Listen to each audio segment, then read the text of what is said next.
Hello बच्चों, welcome to my channel learning lounge 9। आज हम शुरू करेंगे क्वेश्चन नंबर 5। क्वेश्चन नंबर 5 में देखिए क्या बोला है कि एक फिगर है, मतलब ये इसके अंदर P Q and R S, P Q and R S ये दो मिरर है placed parallel to each other, मतलब ये एक दूसरे के पैरेलल है। उसमें बोला है and incident ray A B strikes, मतलब ये वाली अगर यहाँ से हम एक लाइट मारेंगे तो पी क्यू पे एट बी पॉइंट यहाँ पे the reflects ray move along with the B C, तो वो रिफ्लेक्ट होएगी, बी सी एक लाइन बनाएगी and strike the mirror of R S at C, मतलब उस पर जाके टकराएगी आर एस पे, और सी से फिर एक रे बनेगी जो कि जाएगी again the reflect with the along with C D, तो हमारी एक फिर से ये एक लाइन बनाएगी। प्रूफ करना है मेरे को कि हमको कि ए बी जो है ये वाली लाइन पैरेलल है इसके सी डी के। तो आपको क्वेश्चन समझ में आया होगा। चलो इसको करने के लिए हमें यहाँ थोड़ा कंस्ट्रक्शन करना पड़ेगा। कंस्ट्रक्शन कैसे, देखो हम बी पॉइंट से लाइन ड्रॉ करेंगे, सेम सी पॉइंट से भी एक लाइन ड्रॉ करेंगे, और इसके अंदर ये वाला मेरा एंगल 1 होगा, ये वाला मेरा एंगल 2 होगा, ये एंगल 3 होगा, और ये वाला एंगल हमारा 4 होगा। इस तरीके से हमने पहले इसके अंदर कंस्ट्रक्शन करा। चलो अब हम इसके अंदर लिखते हैं हमने क्या कंस्ट्रक्शन करा। देखो हमने बी पे एक परपेंडिकुलर बनाया है, ठीक है। इसका मैं नाम रख लेता हूँ, एम एन, एम और एन, ठीक है। अब हमने इसके अंदर देखो पी क्यू पे इस वाली लाइन पे एक परपेंडिकुलर ड्रॉ करा है, तो हमको वहाँ लिखना पड़ेगा। तो लिखेंगे कैसे, देखो बी एम जो है वो परपेंडिकुलर किस पे है, पी क्यू पे, ठीक है। और सी एन जो है ये परपेंडिकुलर है मेरी आर एस पे, ये हमने यहाँ लिख लिया। अब यहाँ देखो बी एम पैरेलल होगी मेरी ये वाली लाइन इस वाली लाइन के सी एन, क्यों होगी इसका हम आंसर लिखते हैं परपेंडिकुलर। देखो परपेंडिकुलर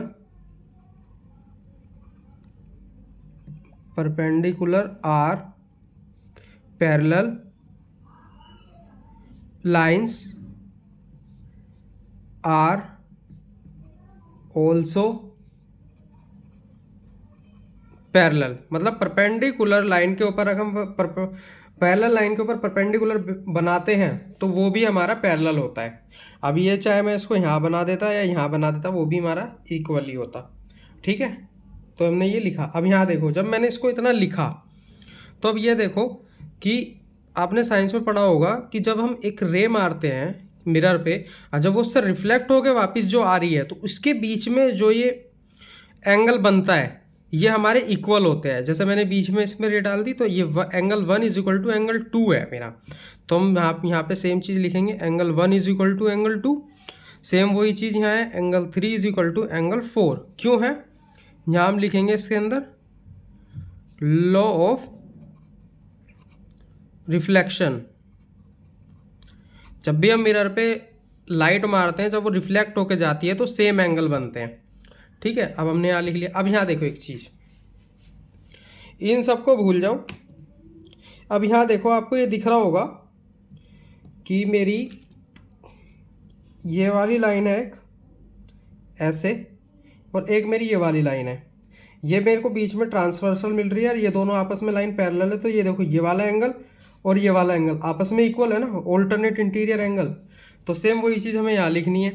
कैसे, angle 2 is equal to angle 3 है, क्यों है, ऑल्टरनेट इंटीरियर एंगल्स, ये मेरे ऑल्टरनेट इंटीरियर एंगल्स हैं, ठीक है। अब यहाँ देखो जब ये मेरे इक्वल हैं तो यहाँ पे देखो एक इक्वेशन तो यहाँ पे लिखी है, angle 1 is equal to angle 2 है, और एंगल 2 मेरा एंगल 3 के बराबर हो गया, और एंगल 3 जो मेरा एंगल 4 के बराबर है, मतलब चारों एंगल आपस में बराबर हैं।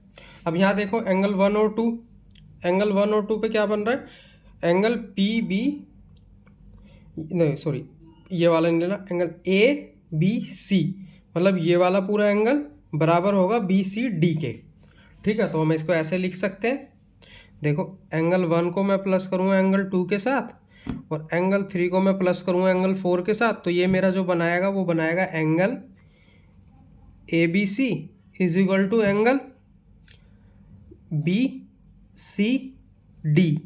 ये बना देगा। अब ये देखो ये जो दो एंगल बने हैं, ठीक है, अब ये वाला एंगल देखो, ये वाला एंगल, ठीक है, और ये वाला एंगल। अब इस पूरे को देखो आप, ये मेरी एक ट्रांसवर्सल है, इसको मैं और आगे बढ़ा देता हूँ ताकि आपको समझ में आए, ठीक है। ये मैंने लाइन बढ़ा दी, इधर से ही मैं इसको बढ़ा देता हूँ। अब यहाँ देखो ये दोनों लाइन मेरी पैरेलल है, ये बीच में ट्रांसवर्सल है, तो ये पूरा एंगल जो है, ये पूरा एंगल मेरे इस एंगल के बराबर है ना, और ये मेरा ऑल्टरनेट इंटीरियर एंगल आ रहा है, ये लाइन किस साइड है, ये लाइन किस साइड है, एंगल ABC ऑल्टरनेट होगा BCD के, ठीक है। तो यही चीज़ अब हमको नीचे लिखनी है। जब ये अगर ऑल्टरनेट आ गए हैं और ये वाली लाइन आपस में, फिर क्योंकि alternate interior angle parallel lines पे ही होते हैं, जब ये दोनों मेरे ऑल्टरनेट हैं तो AB और CD हमारी पैरेलल लाइंस हैं, और यही हमको प्रूफ करना था। तो अब हम नीचे लिखेंगे इसके आंसर में दीज, या फिर डायरेक्ट भी लिख सकता हूँ मैं, AB is equal to BC, यही लिख देता हूँ मैं, ऑल्टरनेट इंटीरियर एंगल्स, या फिर डायरेक्ट भी लिख दो मैं, ऑल्टरनेट इंटीरियर भी छोड़ सकता हूँ मैं, इसमें लिखते हैं ऑल्टरनेट एंगल्स, क्योंकि एक्सटीरियर इंटीरियर का पता नहीं, ऑल्टरनेट एंगल्स है, ठीक है। जब ये ऑल्टरनेट एंगल्स हैं, ऑल्टरनेट एंगल्स मेरे पैरेलल लाइन पे बनते हैं, तो देयरफॉर AB जो है वो मेरी पैरेलल होगी CD के, और यही हमको प्रूफ करना था, हैंस प्रूफ्ड, ठीक है। उम्मीद करता हूँ आपको समझ में आया होगा। समझ में ना आए तो एक बार और देखना, अगर उसके बाद भी ना आए तो मेरे को कमेंट करना, मैं और थोड़ा इसको डिटेल में आपको समझा दूंगा। बाकी के नेक्स्ट चैप्टर नेक्स्ट वीडियो में।